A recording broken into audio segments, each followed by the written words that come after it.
attack, and you don't want that.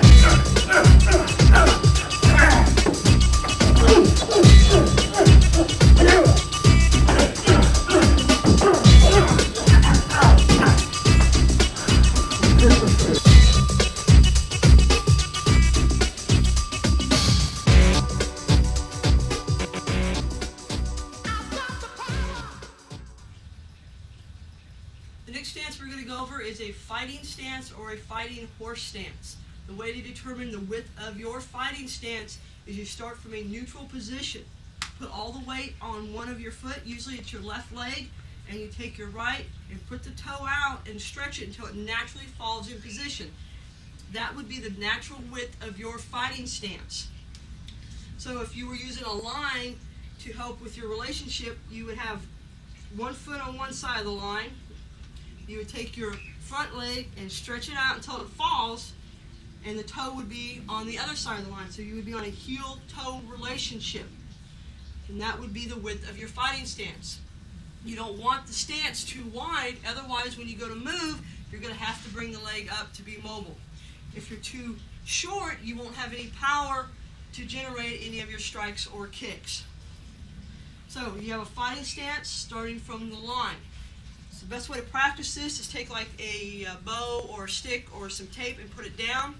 You slide straight back, pivot, making sure your feet are at a 45-degree angle and your hands are up in a ready position. This is a fighting stance. You also have an open fighting stance where you're in a position to strike or kick or do a lunge punch. From here, you have your stance open. Your foot or your back foot, you're on the ball of it with most of the weight, about 60 to 70% of it. Heel's not off the ground, but it is ready to push. This way you can do right into your kicks or into your strikes. So again, a fighting stance, you start from a neutral stance. You step straight back, pivot, making sure your feet are on a 45-degree angle. You're on a heel-toe relationship, knees slightly bent like a horse stance, and hands are in a ready position. This is a fighting stance.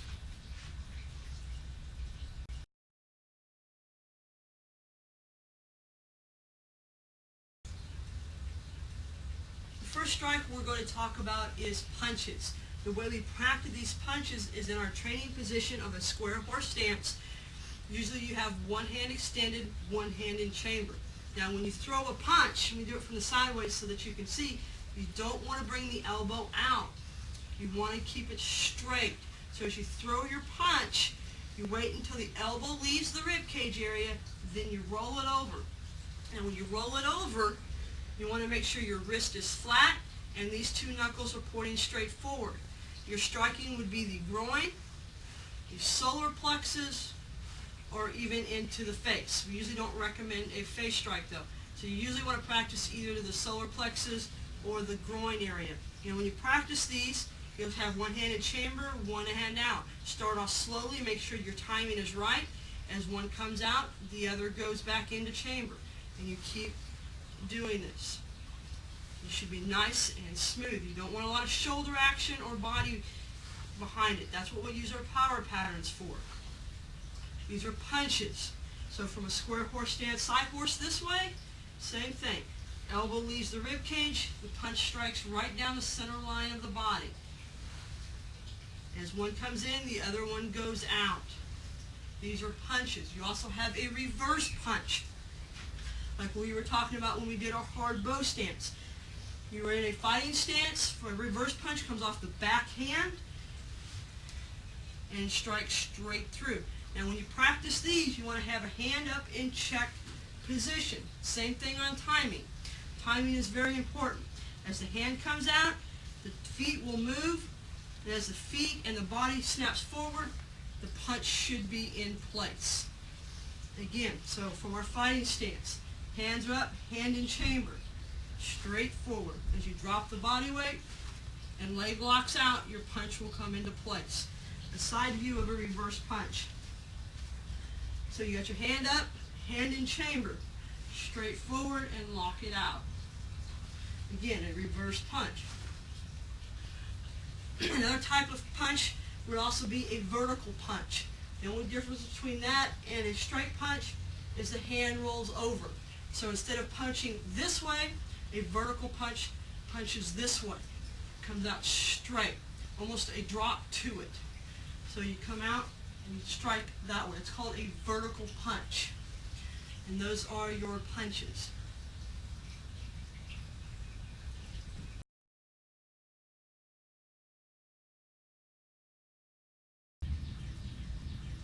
We're going to teach you is a front snap kick. We're going to teach this to you from two different stances. The first one is going to be a cat stance.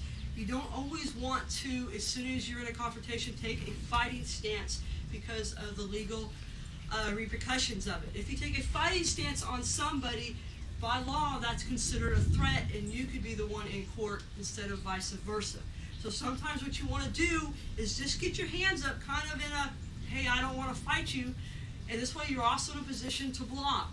Then you kind of take a slight step back out of the range, and as you do so, you just bring your foot slightly into a cat stance, just like so. And then from here, knee comes up, chamber's position, level with your hip, snap straight out, and then bring it back down.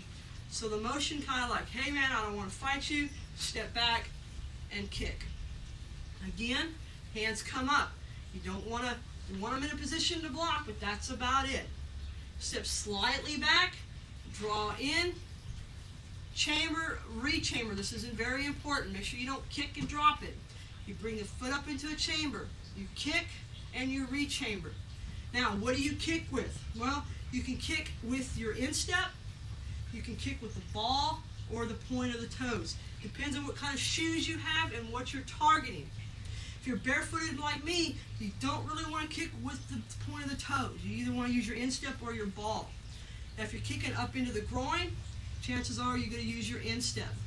If you're kicking straight at something, like straight at the thigh, you use the ball of the foot. Now, if you got nice pointed boots on, steel-toed boots, point those toes. Come up, straight up the middle, chamber and re-chamber. Again, from this direction.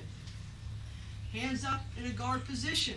Step back, draw to a slight cat, chamber, kick, re-chamber, and set down. Again. Those are front step kicks. A traditional way to practice this is from your fighting stance. Making sure your stance is open. You got it kind of on the ball of your foot like we talked about before. Hands in a ready position. There again. Chamber, kick, re-chamber, and set down. So up, kick, and down. Now remember, we don't want to kick any higher than the waist.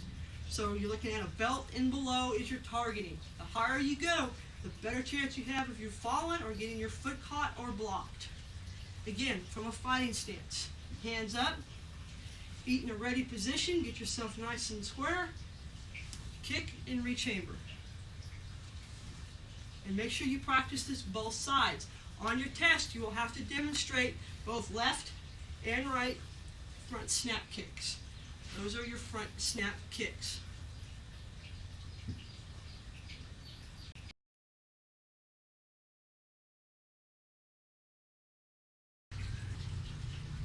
Okay, now we're going to go over knee of vengeance. This is for a two-hand grab with a push. As the opponents come in and push and grab you, you're going to counter grab immediately, the arm, shoulders, whatever you can get a hold of. You're going to plant your foot backwards to give yourself brace so that you're not off balance. This will also set you up to drive the knee into the groin as you pull them into it. Taking the heel of your foot, you're going to stomp on the instep of their foot. So your back foot or your left leg should be in a soft bow, while your right foot is pointing off to 9 o'clock. Left hand comes up and grabs the hair or the ear. Right arm cocks. What we're going to do here is use the circular power with a cradle and crush as you go into a square horse stance. Again, step back and counter grab. Knee the groin.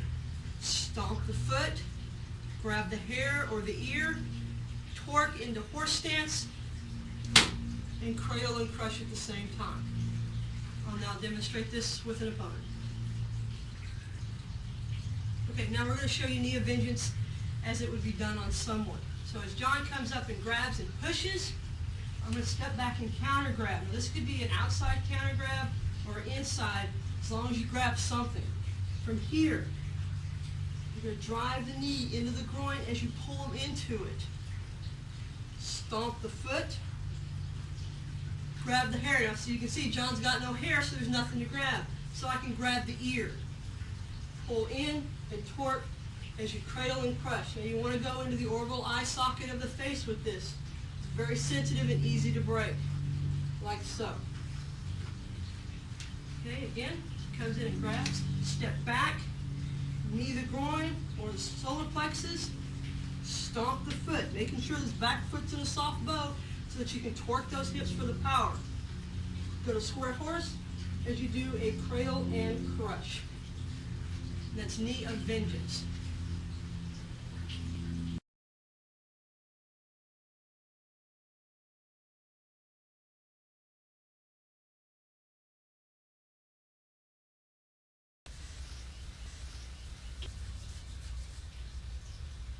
Inward block is our first block we're going to go over. We'll start from our training position of a square horse stance. I'll go over the block first and then I'll show you how to practice it. The block will start right by your head. So like you got a knife right here and you're going to come out and strike with the ulna bone like so. You should have like a little crook in your arm right here. Man, try to imagine your nose goes right there. You don't want to go past that point. You should be right there, right down the center line of the body. So from here, you strike straight out, just like if you were stabbing somebody. Now the way you practice this is you start with your left hand extended, right hand in chamber. The hand comes up, and as you do your inward block, your left hand is going to go into chamber. Then the hand comes up, and you block. Up, and block. Remember, try to imagine you're stabbing somebody, and you're striking with the ulna bone. So up and strike from a side view. You start from your left hand extended, right hand in chamber. The block comes up and you block. Then you reverse it and you alternate. You should always have one block in play while the other one is moving. And you just keep blocking until you can do it nice and smoothly. Those are inward blocks. Try to imagine your center line and you're coming in towards your center line. That's how you remember the inward block. And you're striking like a knife with that ulna bone. Those are inward blocks.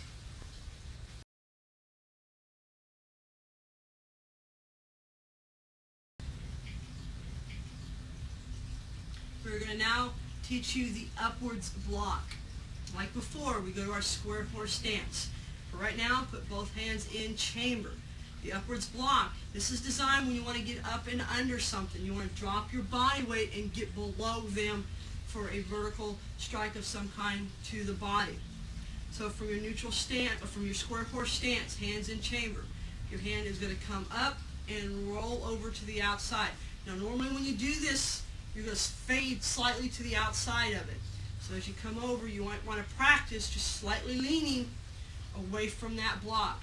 You're going to come up across the face, almost like an inward, and then strike out and roll that hand over. Up and roll over. Okay? Practice these. You start from your square horse stance. Left hand extended, right hand in chamber. Hand comes up and roll over. Kind of practice fading to the opposite direction of that block. These are upward blocks. A side view. Hand out, hand in chamber. Up and out. Straight up past the face and out. These are upward blocks because they drive upwards. Those are your upwards blocks.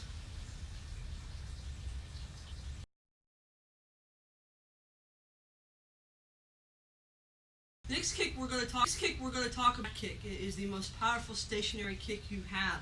A back kick starts just like the rest of them from a neutral stance.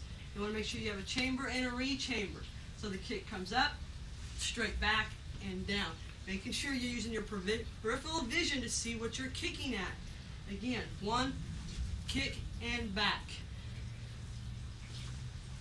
These are back kicks. Do it from a slightly different angle. Up, kick, and down. Those are called back kicks. Okay, so the back kick you want to also practice from neutral as well as a fighting stance. So the same thing applies. Kick, chamber, and re-chamber. Making sure you're watching what you're doing. You're seeing with your peripheral vision. Those are called back kicks.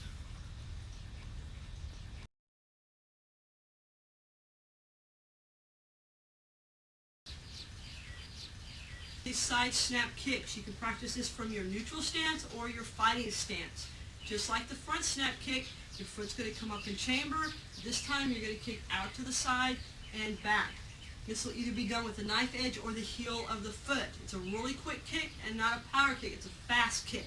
So you come up, kick, re-chamber, and down. Make sure whenever you're practicing, even neutral stance, the hands are in a ready position. Up, snap, back into chamber, and down. Again, chamber, kick, re-chamber. You're targeting the thigh area. Nothing higher than that. Up, kick, and re-chamber. Also practice from your fighting stance. There again, hands in a chamber position, feet right where they need to be. Bring the chamber up, kick, and re-chamber, and back down. So it's 1, 2, 3, 4. So snap it. Always look where you're kicking. So up, kick, and back. Make sure you have a chamber and a re-chamber, and back down. Those are side snap kicks. Make sure you practice both ways from neutral and fighting, and make sure you practice both from your left and right side.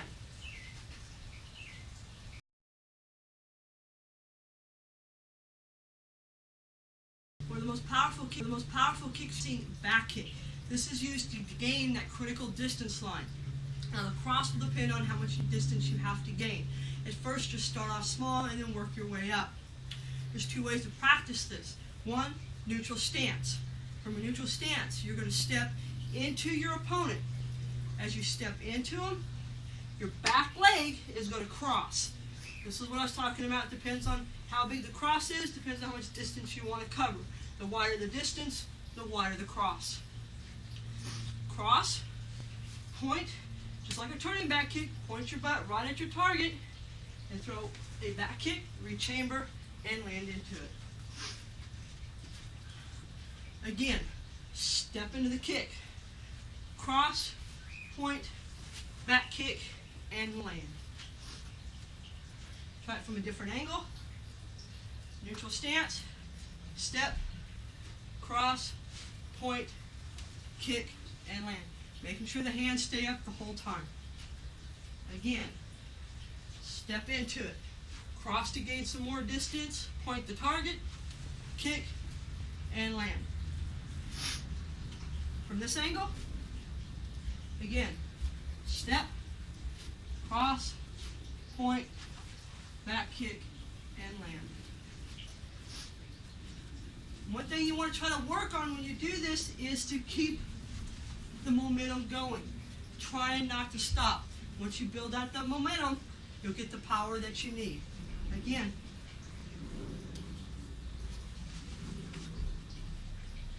the other way to practice this, like I said, is from a fighting stance.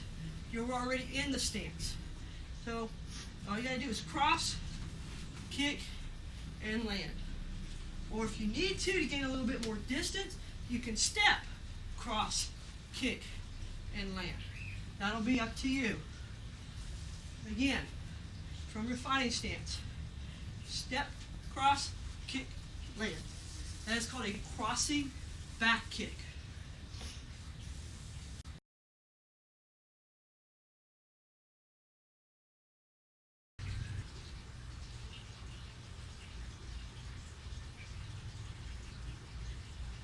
And now I'm going to show you Chinese sword A and B with an opponent.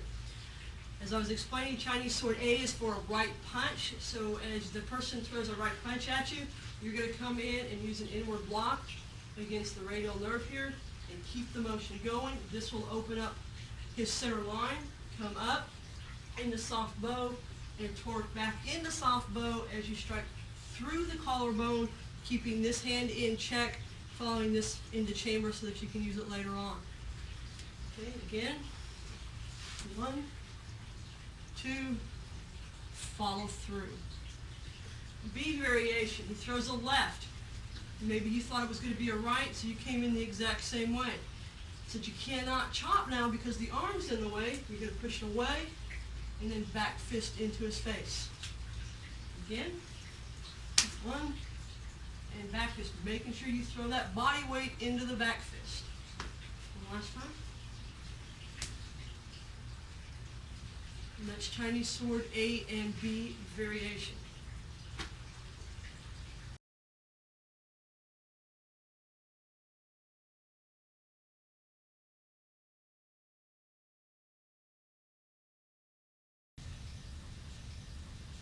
The step wheel kick is our next kick.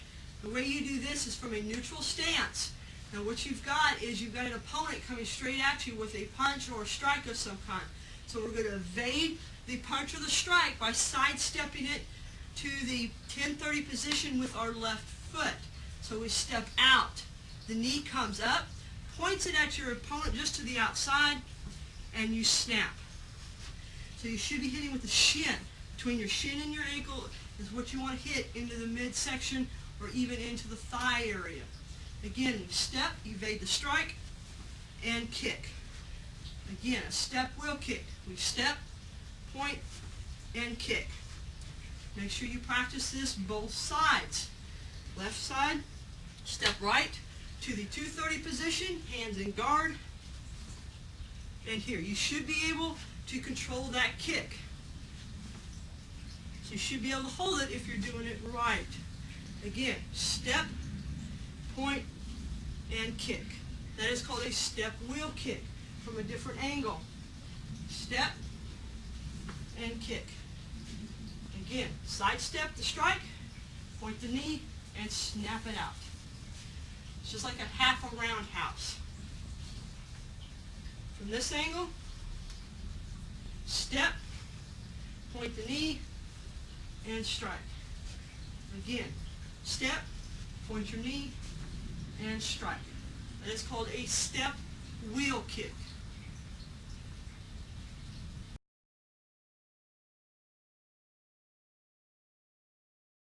Our next technique is windmill guard A, B, and C. A and B are initiation moves, and C is a possibility of how you could use them. With windmill guard A, we're going to do what we call a crossbody parry. You're going to take your left foot, step to 10-30, left hand comes out, cross the body, and parries the punch. Your right hand will come underneath the arm, and basically you follow it under, and you counter grab, followed by a wheel kick to the body. So windmill guard A is step and parry, cross, kick. This is what we call a windmill block, because it's just like a windmill. It should be 1, 2, real quick actions. Step and do. So as soon as this foot steps, this hand should already be grabbing. Then a wheel kick. One more time for A. Step, crossbody parry. This hand follows underneath, counter grabs, wheel kick to the body.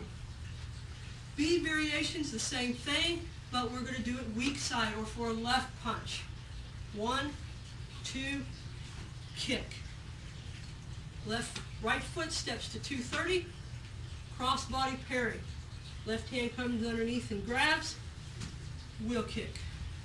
Again, 1, 2, kick. C variation is one way you can use a windmill block. It's for an overhead club attack. As the opponent comes in with an overhead club, you're going to sidestep and get out of the point of contact, do an inside windmill block to the arm as you draw to cat. So the first move is this. Lock, catch, in cat stance. This will set you up for a front snap kick to the groin. Step out, bring your right leg up into chamber, side thrust kick to break the knee. As you step down, back fist the face, at the same time hanging onto the hand. Again, step out, draw to cat, windmill block, grab the arm, maintaining hold of the arm, front snap kick the groin, step out, chamber, right leg, side snap kick, side thrust kick, back fist the face. I'll now demonstrate it on an opponent. I'm black!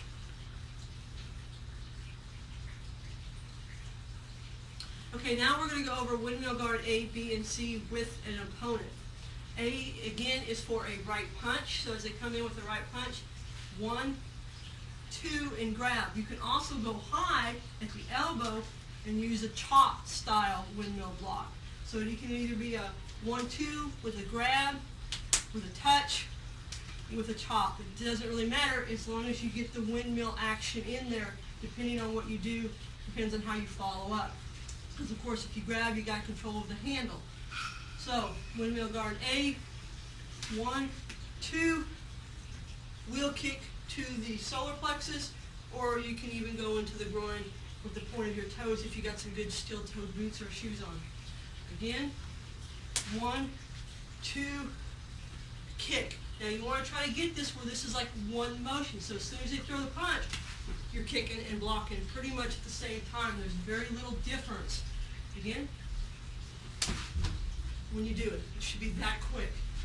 Okay, left side, same as before. Parry, come across. There again, it could be 1, parry, grab, or even a chop style block with a kick. Again, 1, 2, kick. That's where you want to get it, where the opponent just keeps coming at you. It should be that quick, and you want to get it where, just like you hear the sound, it's a 1-2 block. So real quick, 1, 2, and then throw the kick. The C variations for an overhead club. As the opponent comes at you, go ahead. You want to get out of the way of the club. You don't want to stand here and try to block this, because if you do, all you have to do is continue on with the action, and you're going to get knocked right on the head. So get away out of the point of contact, so if he follows through or even loses control, you're out of the way. You want to go into a cat stance.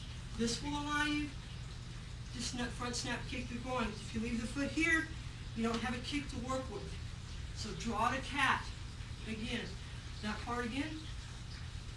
1, 2, kick the groin.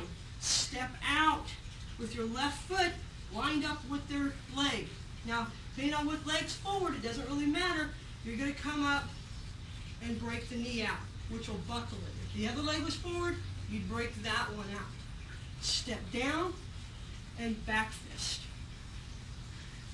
Again, 1, 2, kick the groin, side step, side thrust to break. This will turn the body away so that you can land and do a back fist to the temple or the back of the head. From a different angle, block, kick the groin, step out, side thrust to break the knee, back fist the head. Again, 1, 2, kick, step, break, back fist. And that's windmill guard A, B, and C variations.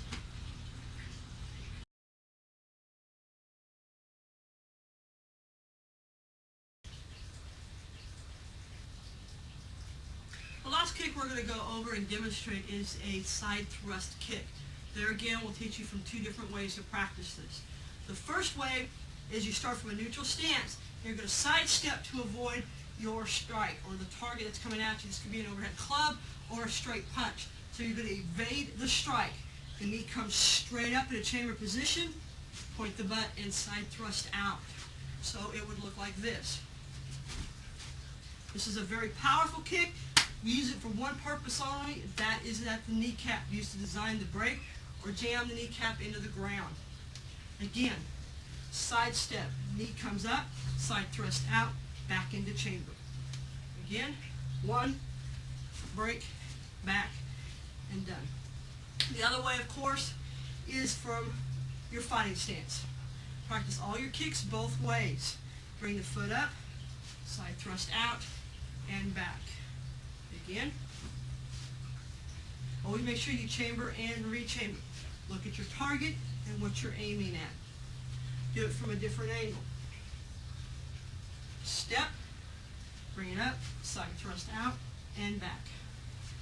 Again, evade the strike, come up, and side thrust out using the knife edge or the heel, preferably the heel when you're attacking the knee. Again, 1, 2, 3, 4. Different angle. We'll use the other side now. Side step, up, break, and down. Again, 1, 2, 3, 4. From the fighting stance, this way, up and down. Making sure you point that butt at the target. From a different angle, fighting stance, and break. Again, side thrust. Practice both ways. That is a side thrust kick.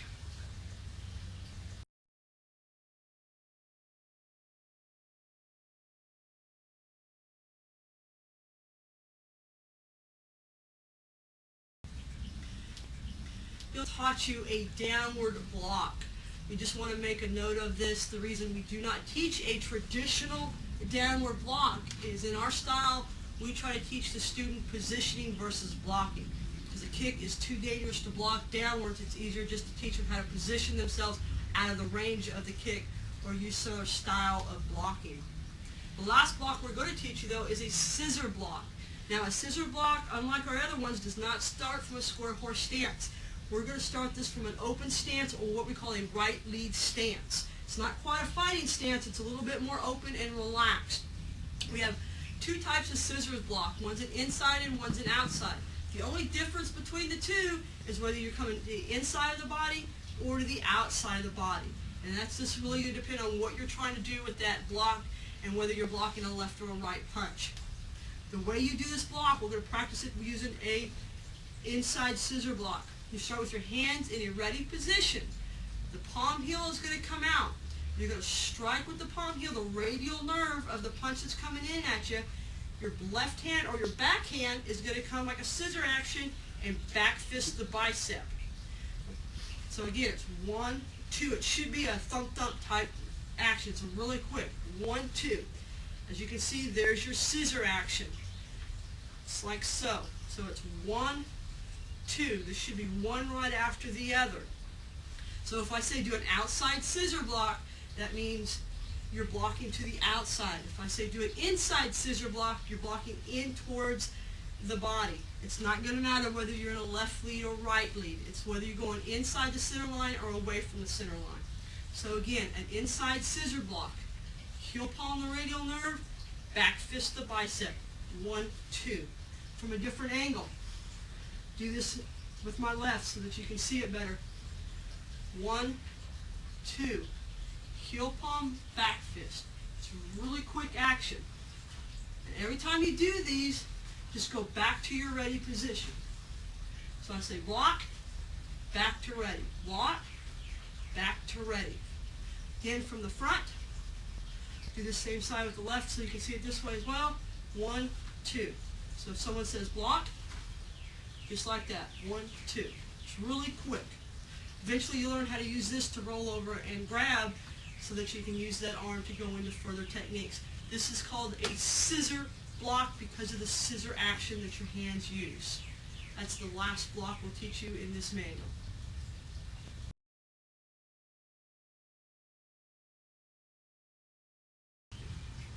The next technique is Kempo Shield A and B variation. This is for a right or left punch. It doesn't really matter which one. What you want to do is, as the opponent throws a punch, you're going to either step into the opponent or you want to step away from the opponent depending on your situation and where you're at, the height, and so forth. First thing you do is you want to step into a fighting stance with a left upward block, right hand in chamber. From here, you throw a reverse punch, using leaving this hand up as a check position, back to fighting stance. That's Kenpo Shield A. Again, you can also step back, upward block, reverse punch, leaving the hand in check, back to fighting stance. Key thing is make sure your hand is in a chambered position and that you torque into a hard bow with your leg locked out so that you can get the power into your punch. So you have A, by stepping back or forward. The B variation, you're in close. When you step back or forward, you don't have the room for the reverse punch. You've misjudged your distance. So you're going to throw an inverted punch, which is basically half of a reverse punch. The elbow comes just before the rib, it leaves the rib cage, and you use a soft bow to generate upward power. So as you step back and block, you drive up and into the ribs or the solar plexus. Again, I'll show it stepping forward, upwards block, inverted punch. I'll now show them with an opponent. All right, now we're going to show you Kempo Shield A and B with an opponent. The A variation, as John throws a right punch, I'm going to step back.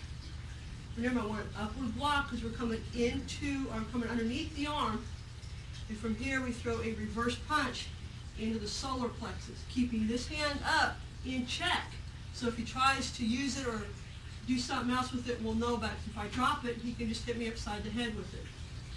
Again, block, punch. And the B variation is the same thing. He throws a right punch. I step underneath and throw an inverted punch. Now there's several ways you can do this one. If I was to back a little farther and I blocked, instead of throwing a reverse punch, I can actually get more body weight into it. If I've got a bigger opponent such as John here, I could shuffle using my body weight as I step forward to drive into the strike. This will give me more power to hit him with than I would get with a straight punch or just an inverted punch. So depending on your circumstances, you can do it several ways. When they throw the punch, block. You feel you've got enough strength, just throw an inverted punch. If you don't, or you're farther away than you planned on, just shuffle in and drive that punch. But the main thing is when you use the inverted punch, is to drive those hips. And there again, I said it doesn't matter whether you step forward or back. Just put your arm out. It just depends on distancing. If you don't have the arm reach, you might want to step into your opponent. Or if you misjudged or you don't have the room, you can step back to gain distance to throw the punch. So stepping forward or back, it doesn't matter as long as you do the proper footwork and the power patterns. That's Kempo Shield A and B.